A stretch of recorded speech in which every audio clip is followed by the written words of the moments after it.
ஆண்டவர் இரட்சகரமாக இயேசுவின் இனிதான நாமத்தினால் உங்களை வாழ்த்துகிறேன். நம்முடைய ஆவிக்குரிய சிந்தனைக்காக மத்தேயு எழுதின சுவிசேஷம் 18ஆம் அதிகாரம் 10ஆம் வசனத்தை நான் வாசிக்கிறேன்.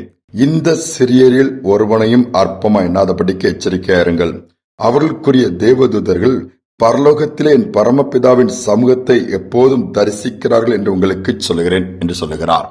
இயேசு சொல்லுகிறார், நீங்க யாரையும் அற்பமா எண்ண வேண்டாம் என்று சொல்லுகிறார். யோசித்து பாருங்க, நீ படித்தவர்கள் படிக்காதவர்களை அற்பமா எண்ணுவாங்க. ரொம்ப வசதியா வந்துட்டா மற்ற ஏழைகள்லாம் எங்க ஸ்டேட்டஸே வேற, நாங்க ஏணி வச்சா கூட எட்டாதுன்னு சொல்லி அப்படி பார்ப்பாங்க. அழகா இருக்கிறவங்க அழகா இல்லாதவங்கள அற்பமா எண்ணுவாங்க. அதெல்லாம் பார்க்கக்கூடிய முகமா அப்படின்லாம் நிறைய நம்ம காது கேட்க அப்படி அநேக இடத்துல நம்ம பார்த்து கொண்டிருக்கிறோம். ஆண்டவர் அதில் பிரியப்படுகிறவர் அல்ல. நீங்க யார அற்பமா எண்றீங்களோ இப்படி எண்ணுகிறவங்கள ஒரு நாள் ஆசீர்வாதமா வச்சு அவங்க கிட்ட நீங்க உதவி கேட்கிற அளவு கர்த்தர் மாத்திடுவாரு. வேதத்துல எப்தா என்கிற ஒரு மனிதனுடைய வாழ்க்கை நியாயாதிபதியின் புஸ்தகம் 11ஆம் அதிகாரத்தில் சொல்லப்பட்டிருக்குது. அவன் ஒரு பரஸ்திரியின் மகன் சொல்லப்பட்டிருக்கிறது. அவனுடைய தாய் வேற, அவனுடைய தகப்பன் மற்ற பிள்ளைகளுக்கும் ஒரே இதா இருக்கனால மற்றவர்கள் எல்லாம் இவனை விரட்டி விடுகிறார்கள். அப்பொழுது இவன் தள்ளப்பட்டவன் இருந்து தூரமாய் ஒதுங்கி பின்பு அவன் தனியாக போய் ஒரு கூட்டத்தோடு வாழ ஆரம்பிக்கிறான்.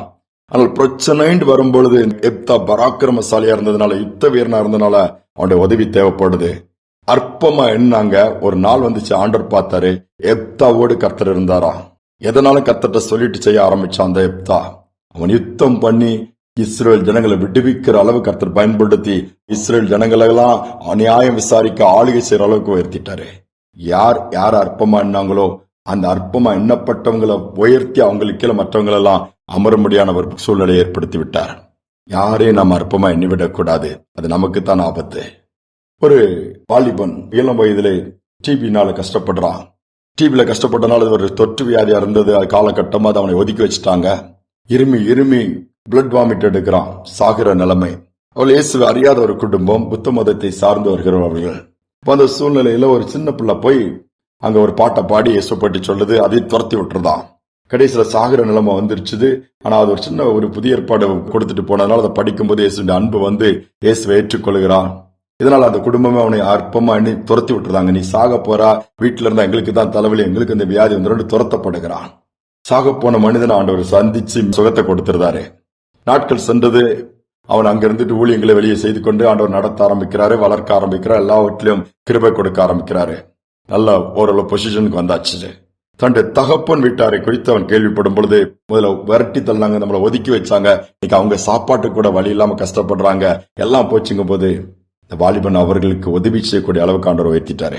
அதோடு மட்டுமல்ல, தகப்பன் வீட்டாருக்கு உதவி செய்தான். தகப்பனும் எல்லாருமே குடும்பமே இயேசுடைய அன்புக்குள்ள வந்துட்டாங்க. அதோட ஆண்டவர் விட்டாரு. பெரிய ஒரு எழுப்புதலின் ஊழியக்காரனை கர்த்தர் மாற்றினாரு. மாற்றி வல்லமையாய் பயன்படுத்தினாரு. உலகத்திலே இன்று வர கூட பெரிய சர்ச், ஏராளமான லட்சக்கணக்கான விசுவாசிகளை கொண்ட சர்ச், அந்த சகோதரருடைய சர்ச் தான். அவர் தான் பாலியாங்கிசோ. அவருடைய பிகினிங், ஆரம்பம் டிபி வியாதினால தூக்கி போடப்பட்டவர். வேண்டாம், நீ சாக போகிறாய், எங்களுக்கு இந்த வியாதி வந்துடும் சொல்லி ஒதுக்கி வைக்கப்பட்ட ஒரு மனுஷன், அற்பமா எண்ணப்பட்டவர். ஆனா அந்த மனுஷனை தான் வல்லமையா தேவன் பயன்படுத்தி சாதிக்க வச்சாரு. யோசித்து பாருங்களா, யாரையும் அற்பமா எண்ண முடியாது. எண்ணணும் என்று சொன்னால் ஒரு நாள் வரும்பொழுது நாம் தான் அங்கு போய் நிற்க வேண்டிய சூழ்நிலை வரும். இன்னைக்கு அப்படி அல்ல. எல்லாரும் மேன்மையா பார்ப்போம். எல்லாருக்கும் ஆண்டவர் இருக்கிறாரு. எல்லாருடைய ஆத்மாவும் விளையேறப்பட்டது. எல்லாருக்கும் இயேசு கல்வாரி சிலுவையில் ரத்தத்தை சிந்தி இருக்கிறாரு. பிள்ளைகள், இந்த பிள்ளை தேராது, இது இப்படிதான், அது சரியில்லை, இவங்க சரியில்லை, இந்த வார்த்தை நம்முடைய வாயில் வராதபடி ஆண்டவரை எல்லாரையும் நீர் உருவாக்கி நாங்கள் மேன்மையாக பார்க்கிறோம் என்று சொல்லி அந்த மனப்பக்குவத்தை கர்த்தர்ட்ட கேட்போம். நிச்சயமா கொடுப்பாரு. ஒருவேளை நாம அல்லது கேட்டுக்கொண்டிருக்க நீங்க அற்பமா என்ன பண்றீங்களா, வேலை ஸ்தலத்திலயோ சமுதாயத்திலயோ ஆலயங்களிலோ ஊழியங்களிலோ பொறுமையா இருங்க. கர்த்தர் உங்களை உயர்த்தி பயன்படுத்துறத உலகம் பார்க்கும். அற்பமா எண்ணினவர்கள் கூட பார்ப்பாங்க. ஜெபிப்போமா. அன்பின் தகப்பனே, இந்த நல்ல நாளுக்காக தருணத்திற்காக நன்றி செலுத்துகிறோம்ப்பா. ஒருவரையும் அற்பமா எண்ணாதபடிக்கு எச்சரிக்கையா இருங்க நீங்க சொன்ன வார்த்தையின்படியப்பா. அநேக நேரம் நாங்க மற்றவங்களை அண்டர் எஸ்டிமேட் போடுறதும்ப்பா. அற்பமா எண்ணி ஏதாவது பேசுறதும், இவங்க எதனா இதெல்லாம் நடக்குமா, இப்படித்தானே, எந்த வார்த்தையை நாங்கள் விட்டு விடாதபடி மேன்மையா பார்க்க அவர்களுக்குள்ள நீர் கிருபை கொடுக்கும் பொழுது, அவர்களுக்கு ஞானத்தை கொடுக்கும் பொழுது, அவர்களை அபிஷேகித்து பலப்படுத்தும் பொழுது அவர்களும் பலத்த காரியங்களை செய்கிறவர்களாய் மாறுகிறாங்க, மாறி இருக்கிறாங்க, மாறுவாங்க. அதை நாங்க பார்த்திருக்கிறோம்ப்பா. இந்த கிருபை கேட்கிற ஒவ்வொருவருக்கும் உண்டாகட்டும். நாங்கள் மற்றவர்களை மேன்மையாக எண்ண நீங்க உதவி செய்யுங்க. அதே நேரத்துல அற்பமா எண்ணுகிறார்களேன்னு சொல்லி அங்கலாய்ப்போடு இருக்கிற பிள்ளைகளுக்கு இன்னைக்கு தைரியம் கொடுங்கப்பா.